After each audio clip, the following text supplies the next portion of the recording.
إن الحمد لله نحمده ونستعينه ونستغفره ونعوذ بالله من شرور أنفسنا ومن سيئات أعمالنا من يهديه الله فلا مضل له ومن يضلل فلا هادي له وأشهد أن لا إله إلا الله وحده لا شريك له وأشهد أن محمدا عبده ورسوله صلى الله عليه وعلى آله وأصحابه وأزواجه ومن تبعهم بإحسان إلى يوم الدين وسلم تسليما كثيرا. أما بعد، أحبتي في الله، حياكم الله وبياكم.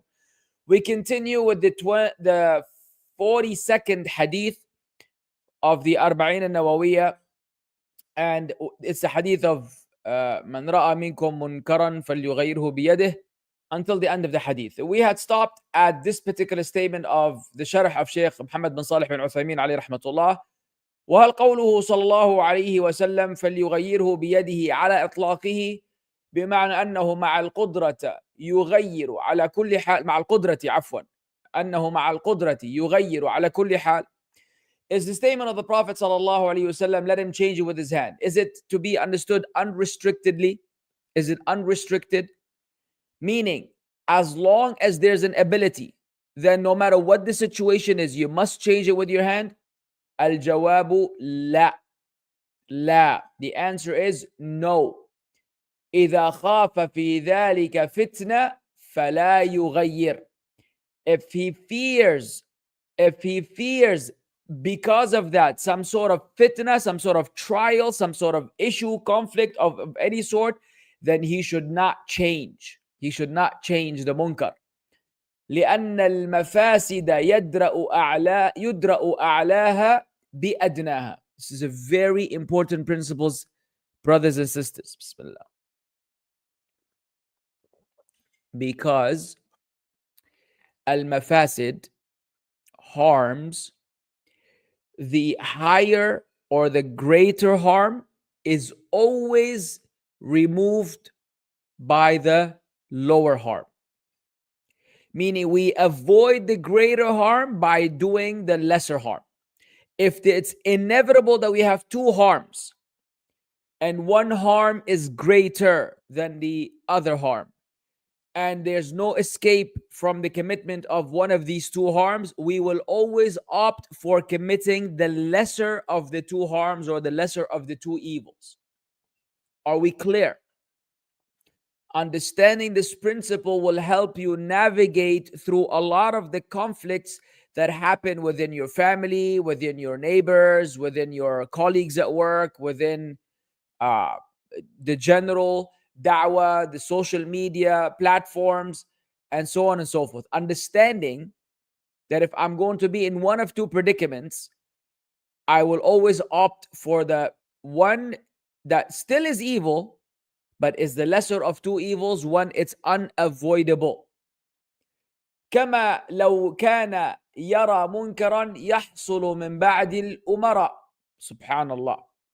The Shaykh rahimahullah. Such as if he were to see an evil that is taking place by some of the umara. Umara meaning the princes, and i.e. the rulers, the people in charge, the people of authority. Because you have the king and you have the royal family. So if you see some munkar taking place by one of the royal family, a member of the royal family, وَيَعْلَمُ أَنَّهُ لَوْ غَيَّرَ بِيَدِهِ اسْتَطَاعَ, and he knows that if he changes it with his hand, he has the ability to do so. لَكِنَّهُ يَحْصُلُ بِذَلِكَ فِتْنَةً. However, there would be a major trial, a major conflict, a major evil. إِمَّا alayhi huwa, such as an evil that will touch him directly. وَإِمَّا عَلَى أَهْلِهِ, or an evil that will afflict his family. By him forbidding this evil, it's going to affect him and cause harm to him or to his family.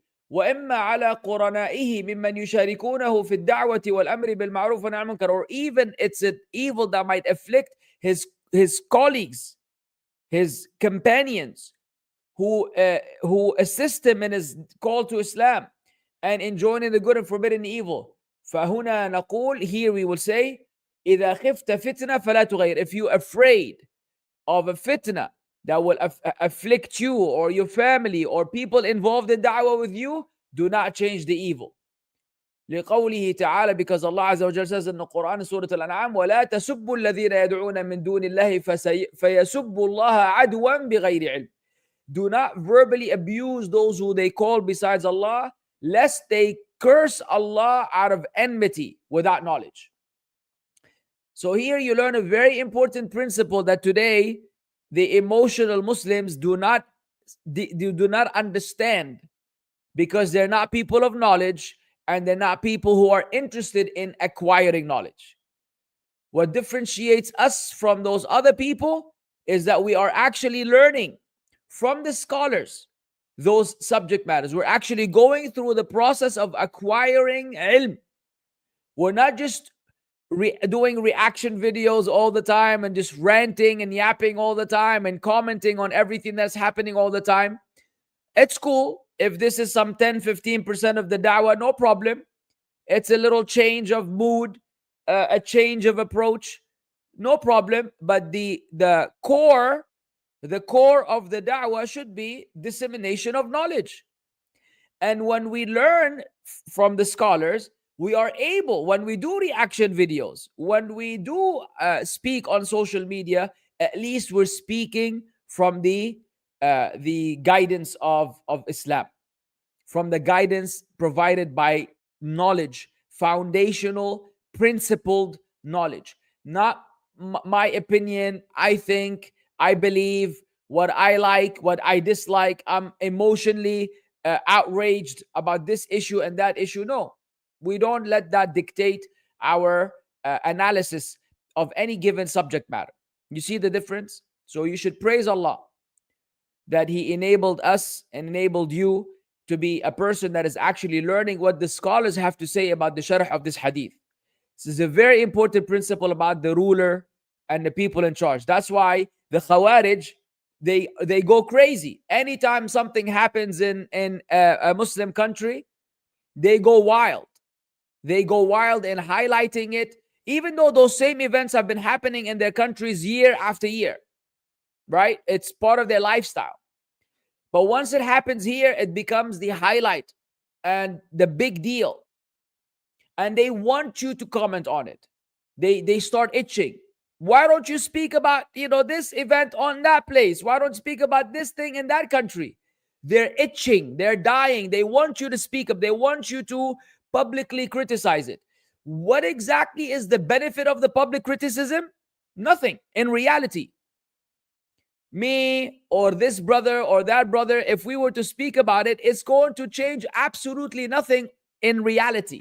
On the ground, nothing is going to change. As I've said a million times, and I will repeat, the people in charge are not sitting in luxurious rooms with One Way to Paradise channel on 24 live broadcast, waiting for me to finally tell them, hey, no, khalas, now you pushed it. No, this event, this is not acceptable. They say, oh, he has spoken. Shut down. Yani, please, what is the actual benefit? What kind of evil am I forbidding by publicly criticizing it? Nothing. You're going to say, well, you should highlight to the people the ruling on music. Oh, yeah? Well, go check my lecture, The Classical Hit, It's Bad. And until now, if someone were to ask me, what is the ruling on music? Do you see me, because there are concerts happening here and there, say, Wallahi, yani the ruling on music, Wallahi, akhwan, there's a difference of opinion among the scholars? No. We still communicate the same exact ruling. That has never changed. So anyone, you're going to say they're celebrating this event. I have the lecture, can I celebrate this? Telling you that all of these events, National Day, Halloween, Christmas, Mawlid An-Nawawi, all of these are haram. All of these are haram for a Muslim to partake in and to engage in and to endorse and accept and acknowledge and the whole thing. Anything that they want us to speak about, I've already, by Allah's grace, and most of these du'at have already spoken about, and they continue to speak about in terms of the ruling. But that's not what these guys want. They don't want us to communicate the ruling to the Muslims. No. They want us to have a khariji trait of publicly criticizing the person in charge. Then and only then are they satisfied. So when we call these people khawarij and they start flipping and tripping, I don't understand why y'all flipping and tripping. This is exactly what the Khawarij do. This is a trait of the Khawarij. They will not have a peaceful night, a peaceful sleep, until they publicly criticize the people in charge, until they cause division among the Muslims, until they continue to entice and push for revolting and criticism, until it turns into arms and weapons, and a faction will go out and try to take out the people in charge and assassinate and coup and whatever, and then the people in charge will push back and will try to dismantle and do away with this entire movement, and then the end result will be thousands of Muslims dead, innocent people die, and guess what? Whatever those people in charge were upon, they will become worse now. If they were allowing some da'wah to take place, if they were flexible with da'wah, now they will even clamp down on these events, because they will think that this is a result of religious extremism. So do these people have the understanding, the vision of the scholars? Are they able to understand what's at stake? No. That's why you see them always trying to push us to behave the way they want us to behave. And this is why you should never submit and concede. Don't comply. We stick to our rules and principles. You call us bootlickers, you call us whatever, jazakallah khair. That's on you, Habibi. You will have to deal with the consequences of this name calling when it's unsubstantiated. But in reality, you are in line with the Quran and the Sunnah. So when it comes to the matter of the rulers, if it's going to harm you, harm your family, harm the da'wah in general, sometimes it's best to be quiet. Sometimes it's best to be quiet. And that is part of Islam. That is exactly what happened in Sulh al-Hudaybiyah. The companions wanted to speak out, that they wanted to negotiate better terms for the Muslims, and they wanted, but no, the Prophet ﷺ did not accept, and he accepted the clauses and the terms of the sulh, the treaty, which apparently seemed to be in favor of the kuffar of Quraysh and in disfavor of the Muslims. Sure enough, with Allah's ultimate wisdom, with time passed, they realized that this was al-Fath al-Mubin. This was a great, clear victory that Allah Azza wa Jal gave Islam and the Muslims through this treaty that appeared to be disadvantageous towards Islam and the Muslims. But this is why you refer the matters to the scholars, not to some random person who graduated from some Western university with a degree in philosophy, and then he wants to come and speak about those grandiose matters of Islam, where you sideline someone like Shaykh bin Baz, rahimahullah, Shaykh bin Uthaymeen, and you listen to someone whose name is Daniel. I mean, come on now.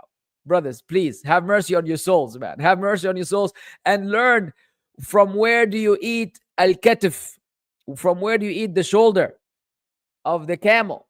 Now, you have to eat it from the way it's supposed to be eaten. Otherwise, you're going to get food poisoning. Number 4, أن اليد هي آلة الفعل, that the hand is the limb of the action or the change. لقوله فليغيره بيده لأن الغالب أن الأعمال باليد, because he said let him change it with his hand, because for the most part, these kind of changes occur using the hand. ولذلك تضاف الأعمال إلى الأيدي في كثير من النصوص. That's why many of the textual evidences will connect or will relate the matters of the deeds with hands.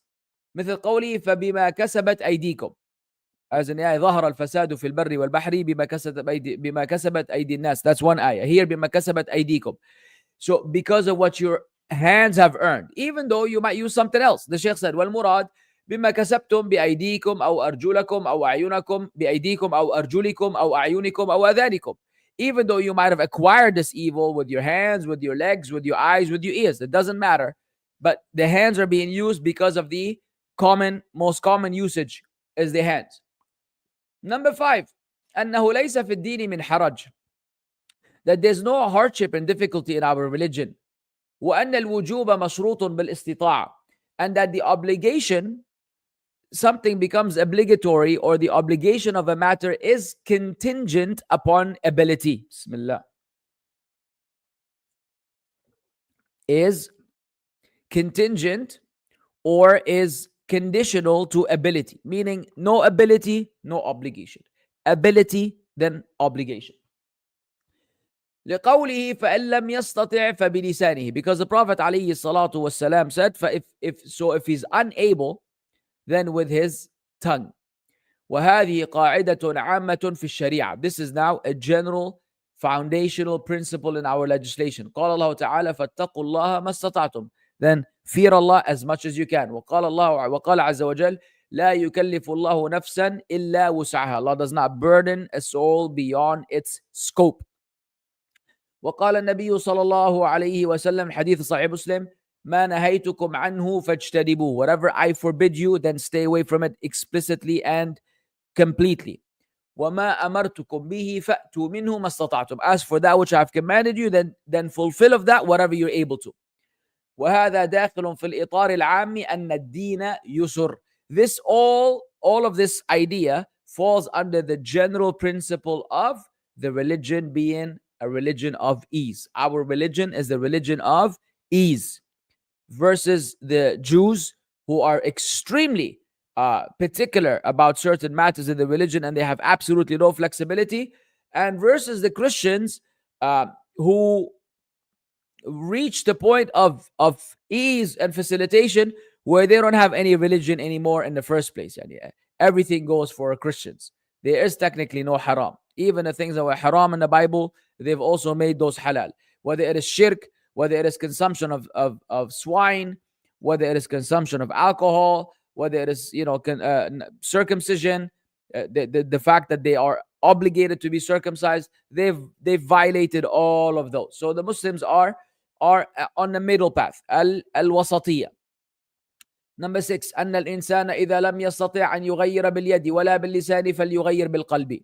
That if a human, if a man, if a person is unable to change with his hand nor with his tongue, then let him change with his heart. وذلك بكراهة المنكر, and that is by hating this evil. وعزيمته على أنه متى قدر على إنكاره بلسانه أو يده فعل. And him having the resolve that whenever and if ever he will be able to change it with his tongue or with his hand, then he shall do so. Yani I hate it with my heart now because of my inability to change it with my hand or my tongue. However, if the circumstance were to change and the situation were to be different, and I have the ability to change with my hand or with my tongue, then I have the resolve and the intention to do exactly that. فإن قال قائل, if a person were to say, هل يكفي في إنكار القلب أن يجلس الإنسان إلى أهل المنكر ويقول أنا كاره بقلبي? Is it enough for the one who's hating with his heart that he sits with the people of evil and he says, I hate this in my heart? فالجواب لا. The answer is no. لأنه لو صدق أنه كاره بقلبه ما بقي معهم ولا فارقهم. Subhanallah. Had he been truthful that he truly hates it with his heart, he would not have remained with them and he would have separated from them. إلا إذا أكرهوه, unless they force him. فحينئذ يكون معذورا. Then he is excused if they force him. But if he truly hated something, then he would get up and leave. May Allah help us act upon that. Number 7, أن للقلب عملا. Number 7, that the heart has a deed. لقوله فإن لم يستطع فبقلبه. If he's unable, then let him change it with his heart.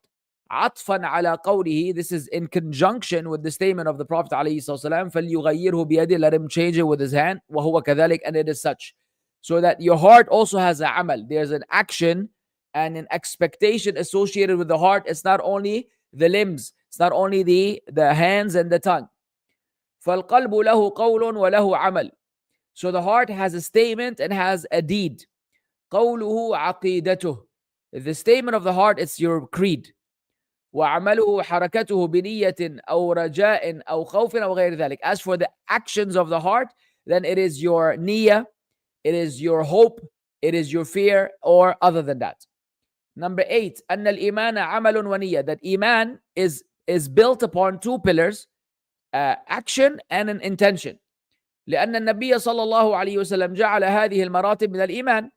The Prophet عليه الصلاة والسلام made those levels as part of iman.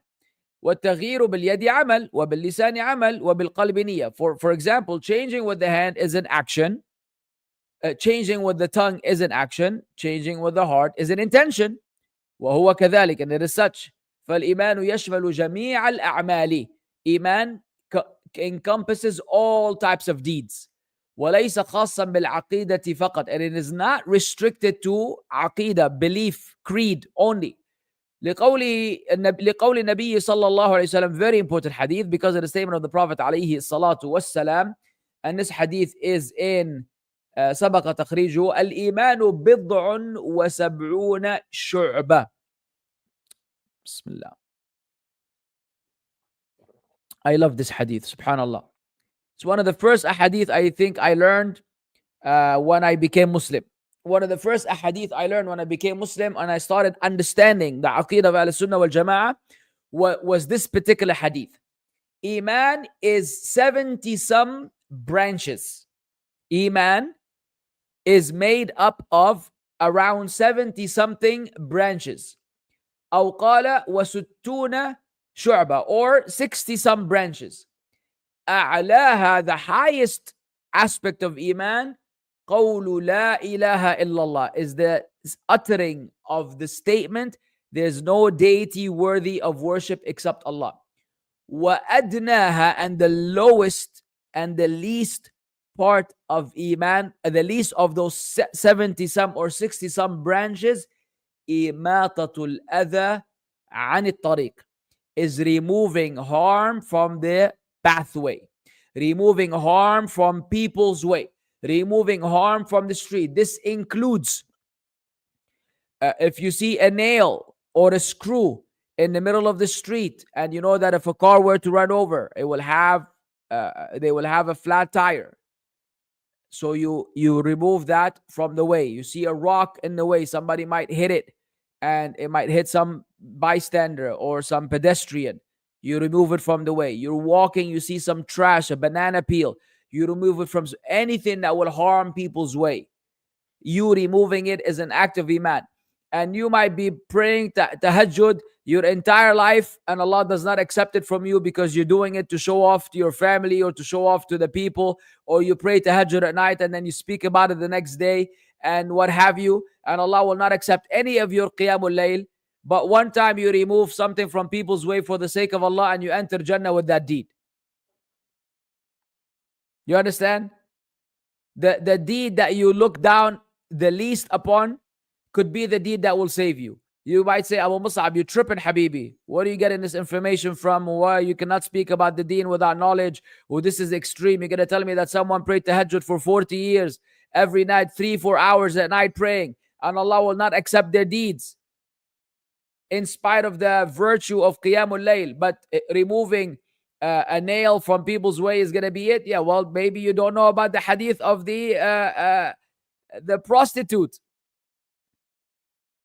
who من أهل البغي الباغية, who saw a dog dying from thirst, and you know she was out in the desert also thirsty. She saw a dog also about to die on the verge of death, and سقته, she gave him some water.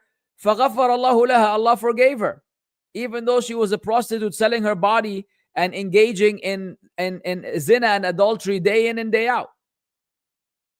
But it was one deed of giving a dog shurbatama, a little bit of water, Allah forgave her. On the flip side, you have the hadith of the imra'a who had a cat, and she imprisoned the cat, and she didn't feed the cat, nor did she let the cat eat from whatever insects or whatever she would eat from outside, and the cat died. دخلت النار, she entered the hellfire because of a cat. You understand? Then you have the hadith of a woman who is known for fasting and praying all night and whatever, but she speaks about her neighbors and she hurts her neighbors with her tongue. The Prophet ﷺ said, "Innaha min ahli nar," she's from the people of the fire. And another one who doesn't have any voluntary acts of worship, and she's this miskina, just barely on the edge. But she saved the Muslims from her harm. The Muslims are free from her harm. She will enter Jannah. You have to understand those principles and those ahadith for you to understand Islam. That's why we cannot take one narration and understand Islam. That's why you need the people of knowledge. The people of knowledge are those who have encompassed and have acquired the general information for them to tell you how to navigate through these issues. So removing harm from people's way, never, لا تحقرن من المعروف شيئا. The Prophet ﷺ said, do not belittle any good deed. وأن تلقى أخاك وأنت منبسط إليه وجهك ذلك من المعروف. Even if you were to meet your brother and you have a smiley face, then this is part of being good. Do not belittle any good deed. So anytime you have the ability to remove harm from people's way, please take the time to do so. This goes without saying, then if you're expected to remove harm from people's way, then by default you shouldn't be putting harm in people's way. So all of you litterers, those who litter and throw trash on the road and trash in the way and have absolutely no concern for the cleanliness and the civilized behavior of a Muslim, then you are guilty as charged. Not only are you not removing harm from people's way, rather you are putting harm in people's way. Woe to you. And it's a sign of weakness of iman. And so the people that smoke in public are guilty of putting harm in people's way because they don't care. They don't care who gets harmed. They don't care who gets secondhand smoke. They don't care who might even die in the process, as long as they enjoy their puff. As long as they're feeling good about themselves, the rest of the world can go to hell and burn. Those people, you smoking in public is the biggest sign that your iman is running on empty. No way. No way. المهم غفر الله لنا ولهم. فقول لا إله إلا الله قول لسان. The statement of لا إله إلا الله is the statement of the tongue. وإماطة الأذى عن الطريق فعل الجوارح. And removing harm from people's way is the action of the limbs. والحياء وهذا عمل قلب. As for modesty and shyness, and this is the action of the heart, من الإيمان is part of iman. ولا حاجة أن نقول ما يدور الآن بين الشباب وطلبة العلم. So there's no point in discussing now what is happening between the youth and the students of knowledge. هل الأعمال من كمال الإيمان أو من صحة الإيمان? Are deeds part of the perfection of iman or the validity of one's iman?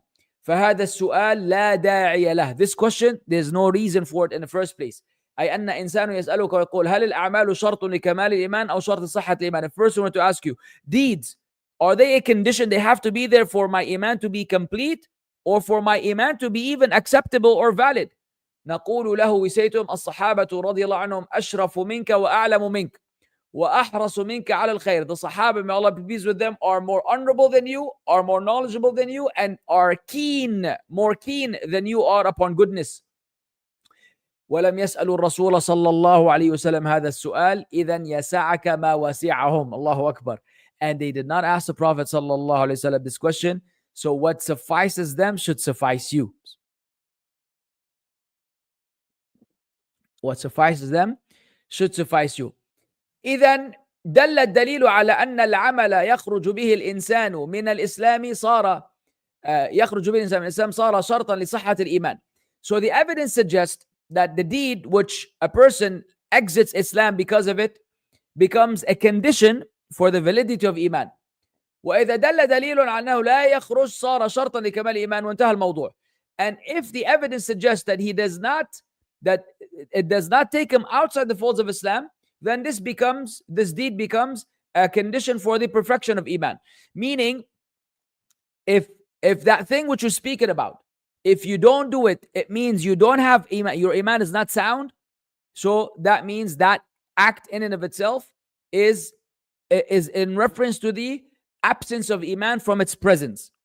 Whereas if the point of discussion, for example, العهد الذي بيننا وبينهم الصلاة فمن تركها فقد كفر. The Prophet ﷺ, the covenant between us and them is salah. Whoever leaves it has disbelieved. Here we could say this is صحة الإيمان. abandoning salah, the act of abandoning salah, it reflects immediately on the validity of your iman. So the absence of salah equals exiting Islam.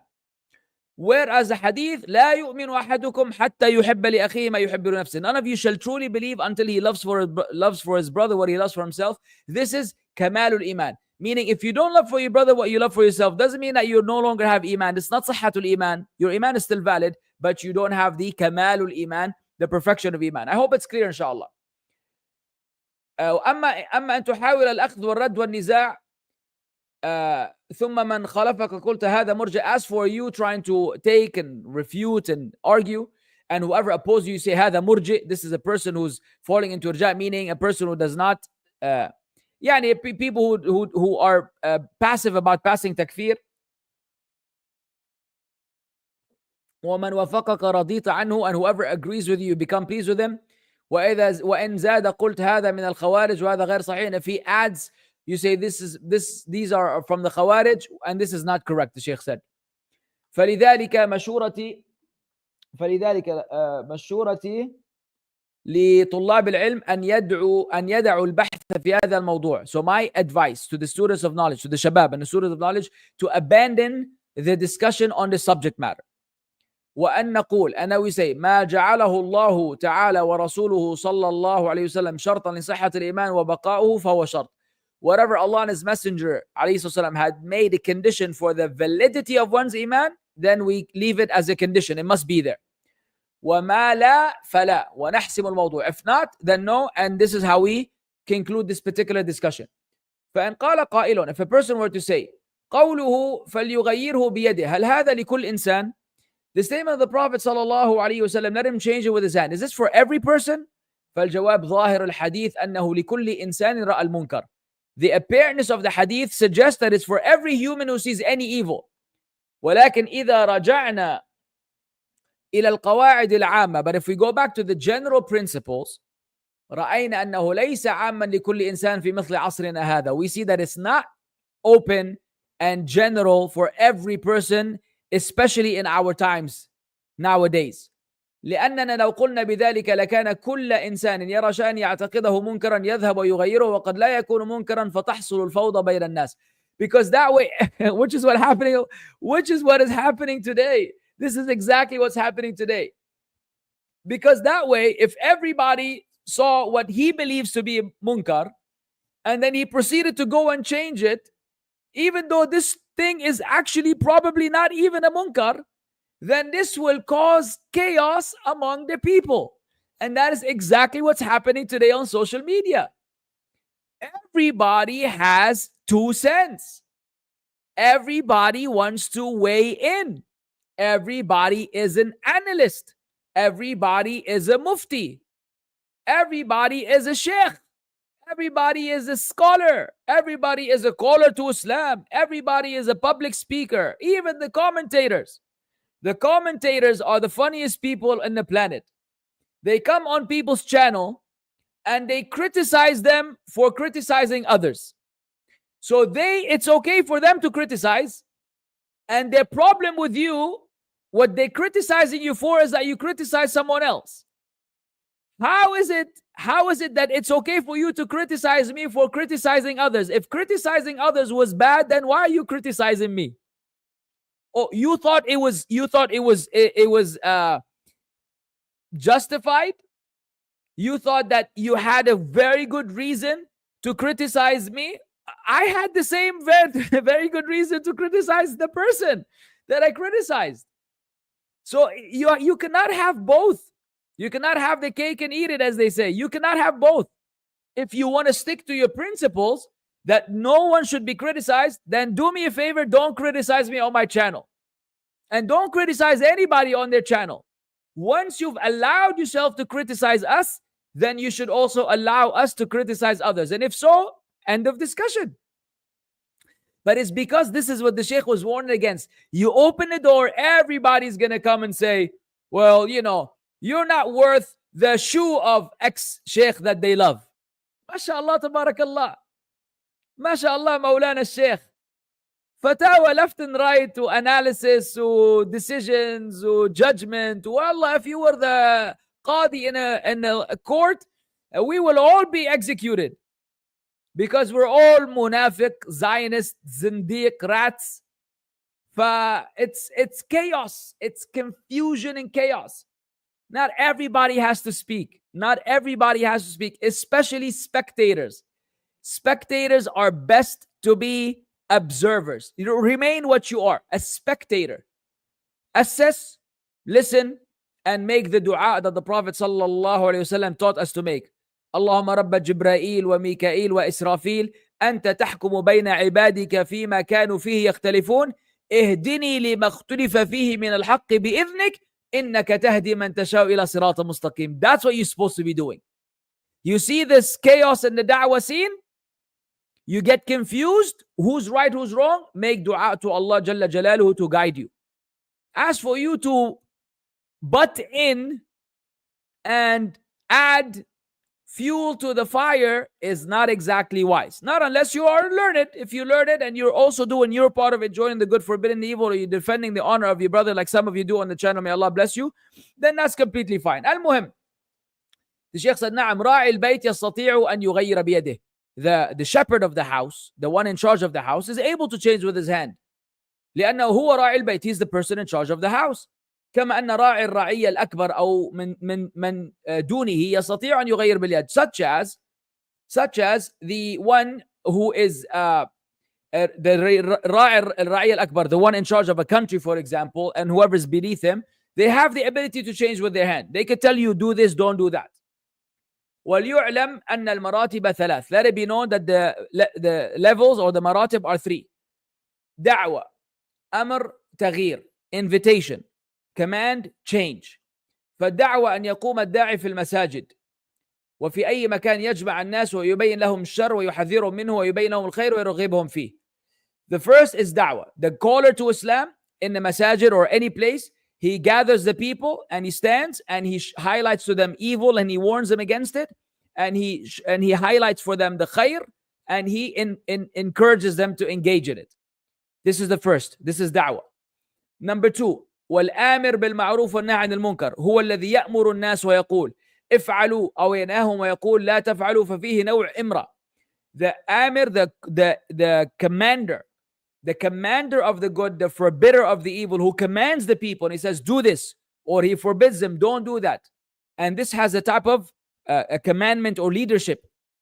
والمغير, as for the مغير, the changer, هو الذي يغير بنفسه إذا رأى الناس لم يستجيبوا لدعوته. The one who changes with his hand when he sees the people are not responding to his invitation. ولا لأمره ونهيه, and nor are they responding to his enjoining the good and forbidding the evil. والله الموفق, and Allah, with Allah lies all success. And with this, بفضل الله جل جلاله وتقدست أسماؤه, we conclude the 42nd hadith of الخامس والثلاثون, the 34th hadith. Inshallah, next time we'll be dealing with the 35th hadith from the Al-Arba'een An-Nawawiyyah. Zaqqum Allahu khairan. Let's see what y'all. I promised you a longer Q&A, and there you are. Instead of starting at 1:45, we're starting at 1:38. Alhamdulillah. Can you put in the dua? Just recite in the comments. Yeah, we'll try to get it for you. The dua is, you could find the dua in the dua al-qunut. And افتتاحية dua al-qunut in the book The Muslim Fortress. You will find this particular dua. It's a very known dua of the Prophet ﷺ. All of you Muslims should have it memorized, honestly. Wa alaykum assalam wa rahmatullahi wa barakatuh. Can one get rid of anxiety, depression, and OCD by learning about the names and attributes of Allah? Absolutely. Yes. How? When you, for example, understand that Allah is Al-Afu. When the Prophet ﷺ taught Aisha, if she were to observe Laylatul Qadr, to say, Allahumma innaka afuun tuhibbul afwa fa'fu anni. Oh Allah, you are the one who are the pardoner, who loves to pardon, and pardon me.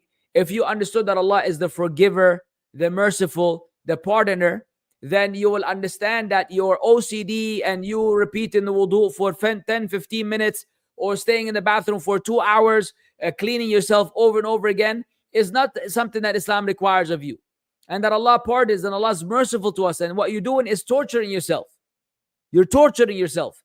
And Allah explicitly says, يُرِيدُ اللَّهُ بِكُمُ الْيُسْرَ. Allah wants to make things easy for you.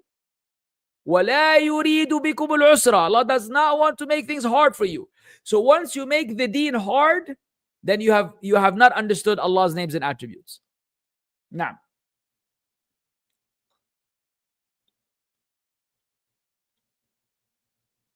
wa alaikum salam. I am doing a job in corporate and living with a kafir roommate. Woohoo! In the midst of disbelievers. Ya Shaykh, I now feel a hard heart, and even almost all are disbelievers. Can you advise? Yeah, get out of that country, bruv. If a person residing among the disbelievers has reached the state where his iman is at stake, his iman is at risk, this person best pack and leave. And from what I know, this is exactly the fatwa of the scholars. The fatwa of the scholars is, if you're unable to practice your religion, or if your iman is being put to the test because of your residing among the disbelievers, you have to leave. You have to leave and migrate. And the land of Allah is vast and spacious for you to travel within it. Pack and leave, brother. Do not compromise your iman. Living with a kafir roommate is the worst thing you could do. The worst thing you could do is live with a kafir roommate who does not honor Allah, does not observe anything of Islam, engages in sin the whole time, violates the deen of Allah, and you will be desensitized by constantly being in the presence of such a person. Subhanallah. مَا لَكُمْ لَا تَرْجُونَ لِلَّهِ وَقَارًا. What is the matter with you? You don't hold Allah Azza wa Jal in high esteem. Leave, brother, leave. Make an effort to migrate to a Muslim country. Barakallah feek. Wa alaikum salam wa rahmatullah. Kaif with the brother of YouTube channel Knowledge North. It seems that he changed of his manhaj, came forward. I saw him praise Abdul Rahman Damashqiya. Uppa. Yeah, no, Knowledge North, yani, just stick to the ones that we know. I have a lot of appreciation for some of the content that Knowledge North has put forward, and I have a lot that I have issues with. Abdul Rahman Damashqiya is definitely not from Ahl Sunnah wal Jama'ah, even though he is from Ahl Sunnah wal Jama'ah in terms of the Aqeedah, in terms of the Asma and Sifat, but in other areas he's got all kinds of issues. And so, naam, I would be very wary of the two. Now, Allah musta'an. Why are we asking these questions, Yasin? Ask something beneficial, ya Shaykh. Wa alaikum salam. Is it permissible to make takfir of all jinn and claim all of them are shayateen? No, how is that? Subhanallah, that contradicts the explicit ayat in the Quran and the Sunnah. What about Surah Al-Jinn? That a nafar min al-jinn, they heard the Quran and they believed. They are believing jinn. They are righteous jinn. Just like they are wicked jinn. And they are righteous humans just like they are wicked humans. They are shayateen from the jinn and ins, and they are righteous people from the jinn and ins. Making takfir of all jinn is an act of kufr, because you're negating the explicit ayat in the Quran that tell you that they were jinn who heard the Quran. وَقَالُوا إِنَّا سَمِعْنَا قُرْآنًا عَجَبًا يَهْدِي إِلَى الرُّشْدِ. We heard a wondrous Quran that leads you to guidance. And then they said, آمَنَّا بِهِ, we believed in it. Come on, man. What is your opinion regarding alcohol and sanitizers? I'm of the opinion that it is not najis and that it is okay to use.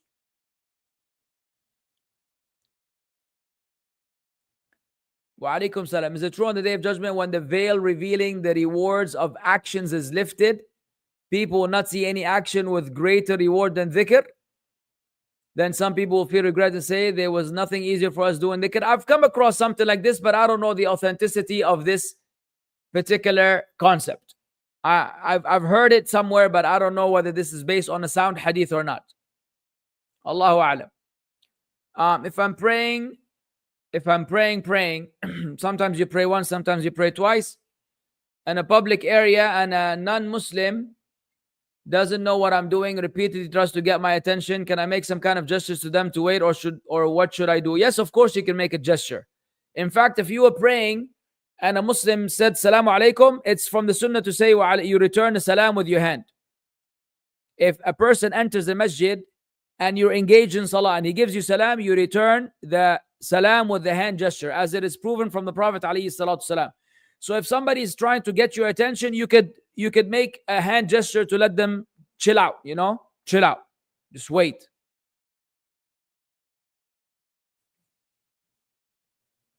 وفيكم بارك الله وعليكم السلام وفيكم بارك الله يا مالك عليان أو عليان حياك الله حبيبي. Yeah, which reminds me, guys, I have some good news for y'all. We are about to embark on the One Way to Learn Arabic 8-week course. Seek knowledge from the comfort of your own home. Others have to travel great distances, not you. This is for the sisters only. If you have to start every little step, the struggle, the hardship, inshallah, is rewarded if done for the sake of Allah. Moms, reminder that part of the tarbiyah is being a role model. Kids see you studying, they would also want to study. It's a very innovative course, really designed for busy moms. Read the testimonials of our students. Link is in the comments. Once again, we know there are all kinds of courses that teach Arabic, but from our exploration of the other courses, there's a very good reason to put One Way to Tarbiyah course, maybe for learning Arabic, among the top, I would say among the top rated, top notch courses in terms of feedback and in terms of actual practical benefit for the sisters in their daily lives. Sisters who had gone through Medina Book 1 or Medina Book 2, Al-Arabiyyah to Bayna Yadayk, but still struggled because of a lot of grammar and a lot of advanced stuff. But now with this course, they're able to actually express themselves. They're able to put sentences together. They're able to have enough vocabulary to be comfortably able to speak.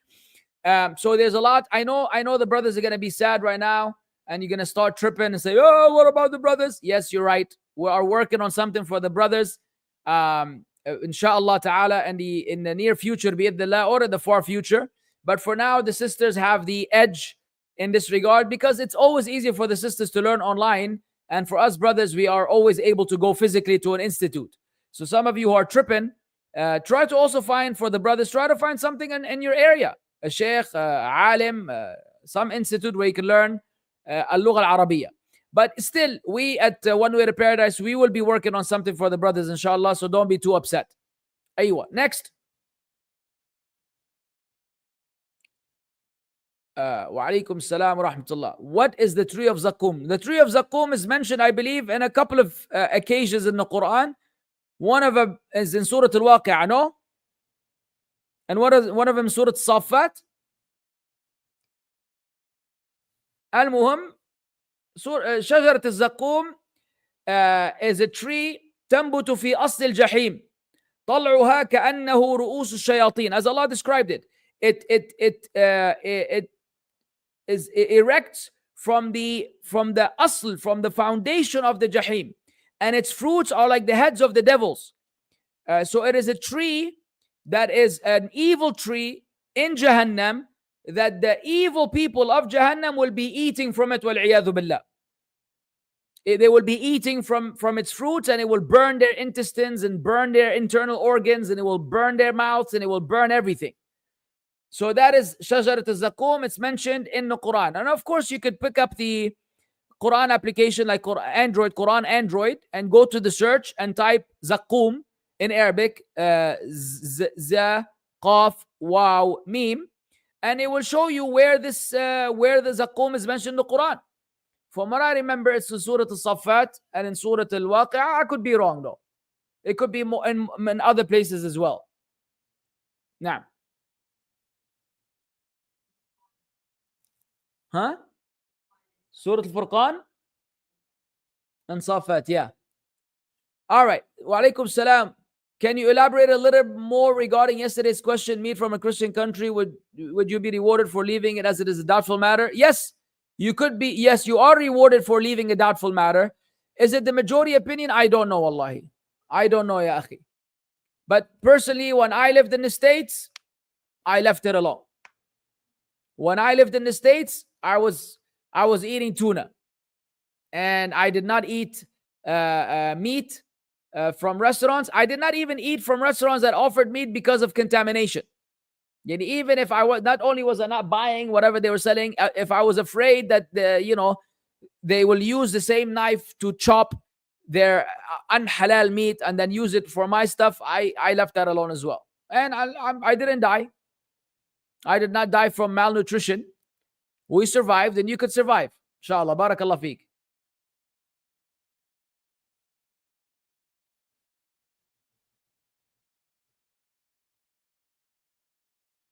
Is it permissible to use ad block with intention to block inappropriate ad for showing up? Yeah, sure. Why not? Yeah, تخرج في أصل الجحيم. Is that what I said? I thought I said تخرج في أصل الجحيم. Allahu a'lam. If I made a mistake, forgive me. Now, reward of lending money in Islam. Well, you continue to be rewarded. You get rewarded for helping a brother. The Prophet ﷺ said, Allahu fi auni al-abdi ma kana al-abdu fi auni akhi. Allah will be in the aid of a slave as long as that slave is in the aid of his brother. And there's another hadith that, if you lend someone money and they delay in paying you back, you get rewarded for the entire time where the money is not in your possession and it's with the borrower. So you get rewarded in this regard, inshallah. Now,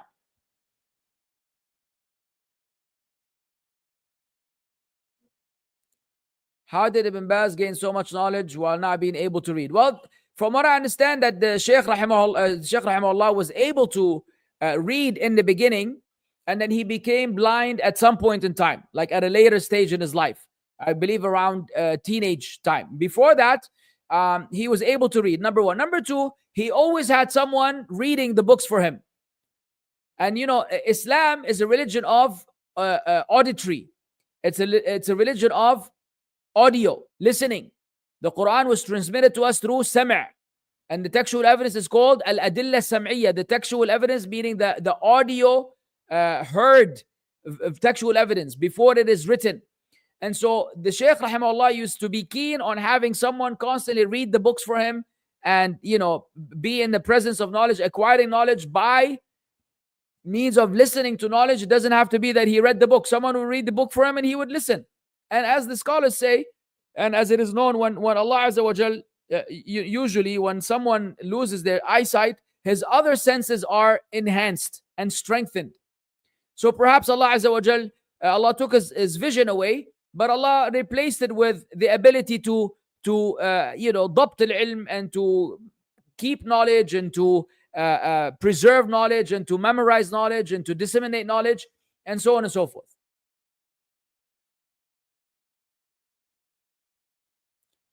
Yes, I said tambutu. You're right, ya al-jabal. I said tambutu instead of takhruju. Ahsant. Wa alaikum salam. Who's Abu Musa? Abu Mussab.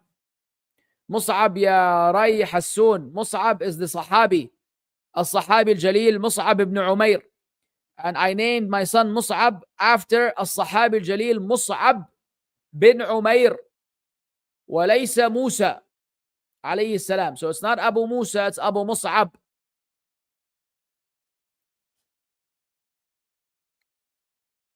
I asked a while back if you could make a video on tasweer. Do remember, inshallah, it will be beneficial.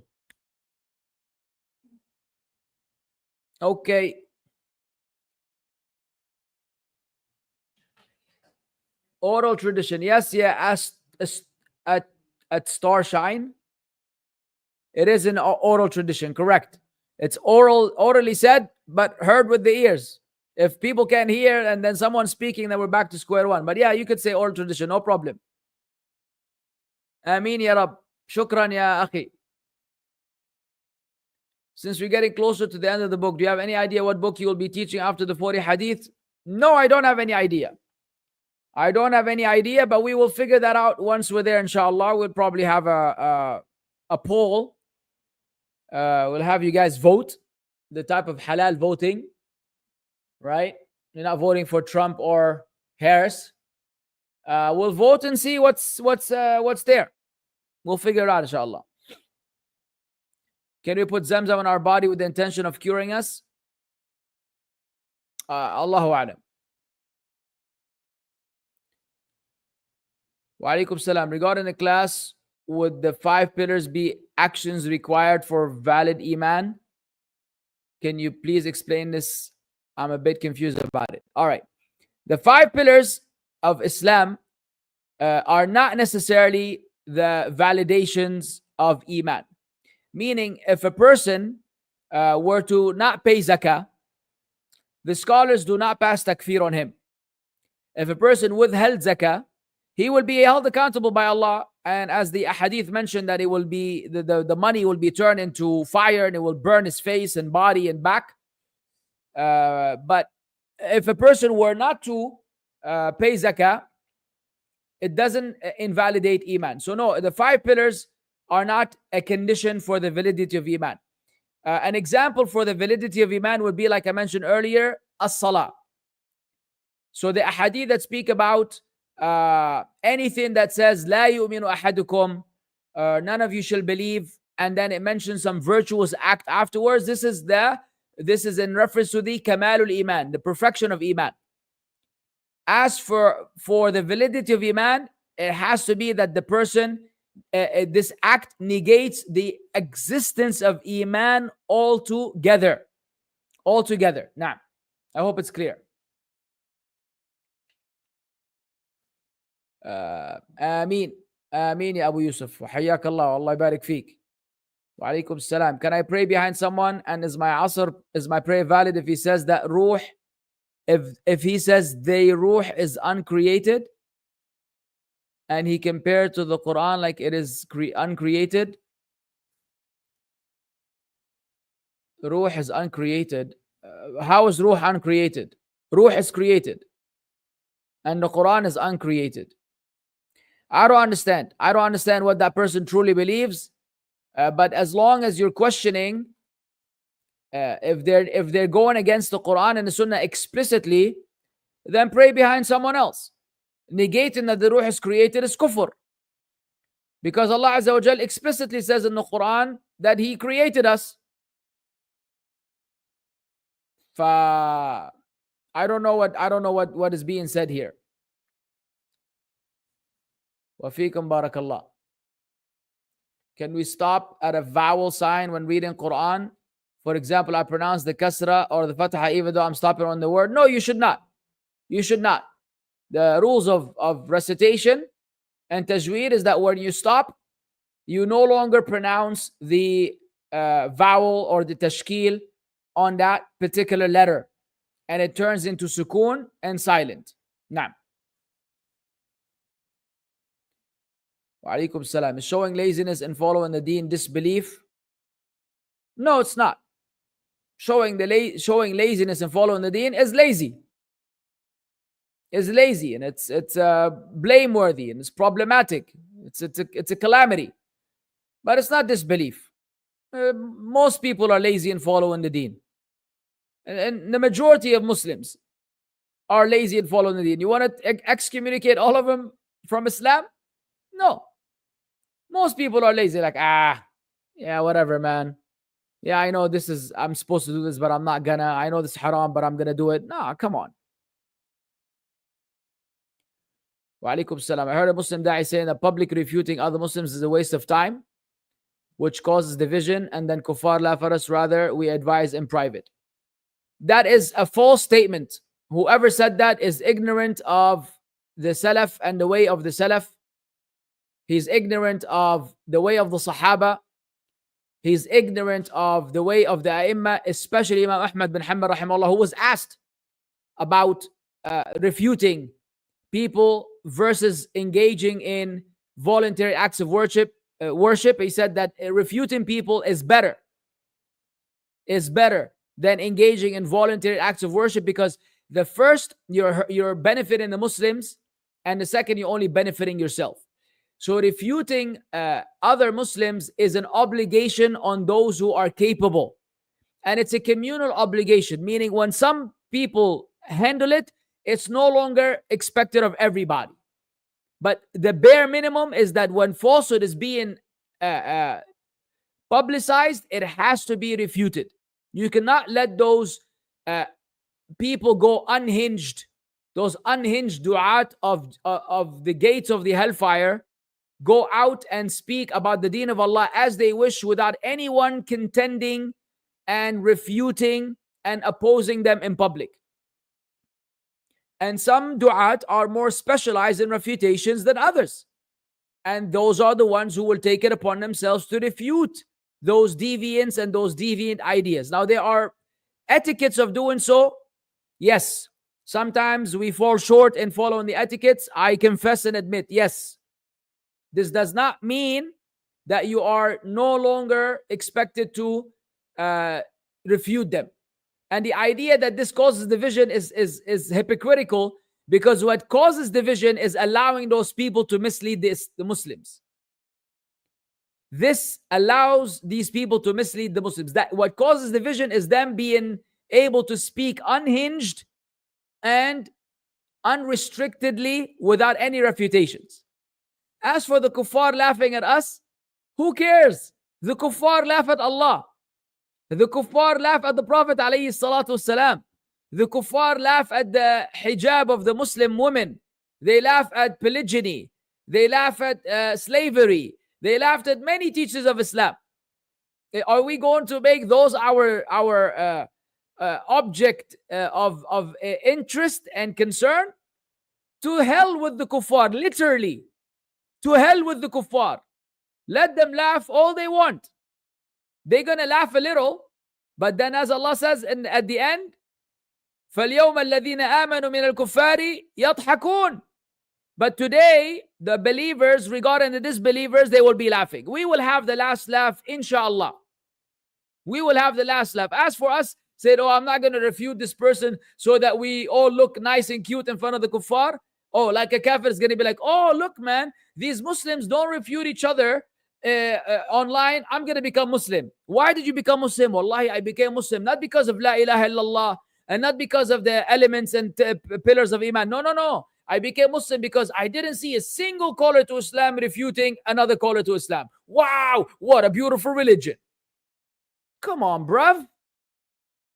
Come on, bruv. Please. Next. Ustad, what to one imam does what to one imam doesn't say Rabbi ighfirli and says wallazina instead of walladhina. And how did you know that the imam is not saying Rabbi ighfirli? Are you sitting on his lap? But the imam is supposed to be in front of you, assuming that you are to his right. Yeah, what if he said it in a very low voice that he only heard it? How did you, or he told you, I don't say Rabbi ighfirli. As for wallazina instead of walladhina, that's a little problematic, but you need to chill out, bro. Good on the brother for joining the class and asking the question. MashaAllah, may Allah make it easy for you. Ameen. What? Walaikum salam. As the brother asked the question about OCD, if a person did his best in cleaning najis, but still najis gets on due to dribbling, and he's exhausted, will Allah forgive him? Yes. Dribbling what though? Dribbling a basketball? I thought dribbling was with basketballs. I'm not sure. Maybe you mean dripping? Yeah. If he's done his best, he's excused.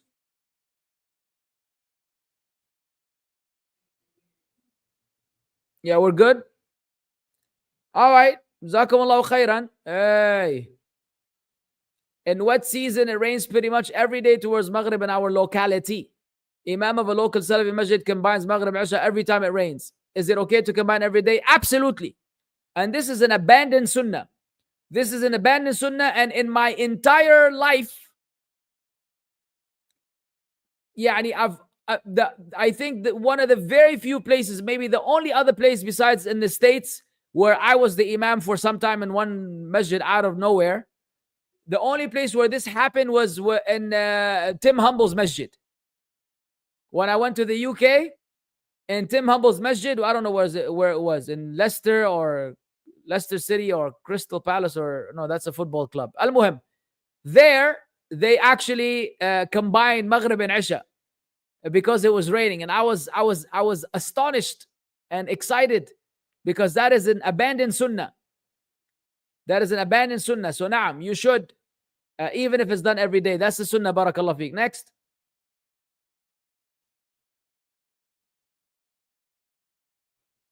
What is this Aiden Outley? Can someone block this crazy person, please? Is there a good book for beginners by Shaykh Rabi' Hafidhullah or Shaykh Farkus or Shaykh Ruhail Hafidhullah which are translated into English? I don't know. I'm not really sure which of these books have been translated into English. Is it obligatory to attend the walima we are invited to, even though the one inviting us have oppressed us and never asked for forgiveness? I don't know. You need a fatwa from a sheikh. وَأَنَّ مِنَّا الْمُسْلِمُونَ وَمِنَّا الْقَاسِطُونَ فَمَنْ أَسْلَمَ فَأُولَٰئِكَ تَحَرَّوْا رَشَدًا. Shukran. That's one ayah from the ayat in Surah Al-Jinn that explicitly mentioned that they are believing jinn.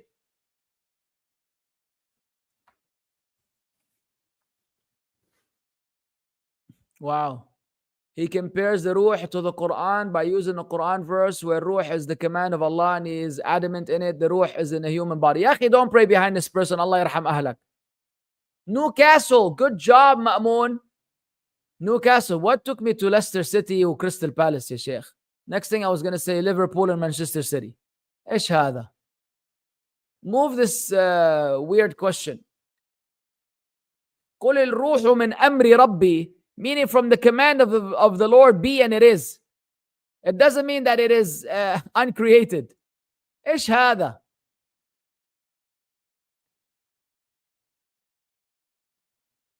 What? I asked the question because Egg Sajid was recommending people to subscribe to his kin channel. And Knowledge North. Yeah, no, Knowledge North, you gotta, there are issues. Nowadays, I find many issues. I didn't have that many issues back in the day, but nowadays I've seen many issues. Maybe I'll speak to the brother. I'm in contact with the brother. I have his phone number, honestly. But it's always very difficult to discuss these matters on channel. Ban user and delete their comments. Allah la yuwaffi aduwinak. These people don't fear Allah, ya akhi. Ish hada. Shaykh bin Baz was far more cited than any man despite being bad, rahimahullah. Za'am. Ahsant ya Farouk. Yalla, enough ya Hajji. I have other things to do. Have you heard the recitation of Surah Taha Al-Mu'minun by Ismail An-Nuri? No, I have not. I will definitely check it out, inshallah. Ya Jama'at al-Khair, khalas. If there's a game in which some characters have haram in their lore, what is lore? But this haram is removed from the game, like turning off voice lines. Can one remove the haram and play? Yes, you can remove the haram and play. Yeah. Lore. Is it true that to make Muslim happy is the best deed in Islam? It's not the best deed in Islam, but it's among the good deeds in Islam.